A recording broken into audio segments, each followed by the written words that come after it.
మైనార్టీలకు మేలు చేసింది చేయబోయేది బీజేపీయేనని విజయవాడ వెస్ట్ కూటమి అభ్యర్థి సుజనా చౌదరి స్పష్టం చేశారు. రిజర్వేషన్లు రద్దు చేస్తామని ఎక్కడా చెప్పలేదన్నారు. బీజేపీపై తప్పుడు ప్రచారం చేస్తున్నారని మండిపడ్డారు. ఇక విజయవాడ వెస్ట్లో మైనార్టీల భద్రత బాధ్యత తానే చూసుకుంటారని హామీ ఇచ్చారు. భారతీయ జనతా పార్టీ ముస్లింస్కి ఏమీ అన్యాయం చేయలేదు.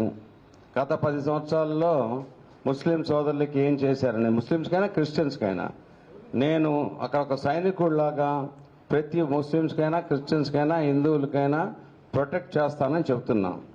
తర్వాత మీరు అడిగింది రిజర్వేషన్ ప్రధానమంత్రి గారైనా హోంమంత్రి గారైనా రిజర్వేషన్ ఇస్తామేమో అని చెప్పే హక్కు లేదు వాళ్ళకి. రాజ్యాంగంలో ఏం చెప్పిందో అది చేస్తారు. భారత రాజ్యాంగంలో మత ప్రాతిపదిక మీద రిజర్వేషన్ ఇమ్మని చెప్పలా. కుల వృత్తుల మీద బ్యాక్వర్డ్ క్లాసు ఎస్సీ ఎస్టీ అని విభజించింది. రేపు పొద్దున్న సుప్రీంకోర్టు కనుక దాన్ని క్లారిటీ ఇస్తే state government subject state government adjust అవుతాయి. అంతేగాని ప్రతి ఒక్కరికి ప్రధాని నరేంద్ర మోడీ గారి ముఖ్య ఉద్దేశం ఏంటంటే భారతదేశంలో పేదరికం ఉందని తెలుసు, అట్టడుగిన వర్గాలు ఎన్నో ఉన్నాయని తెలుసు.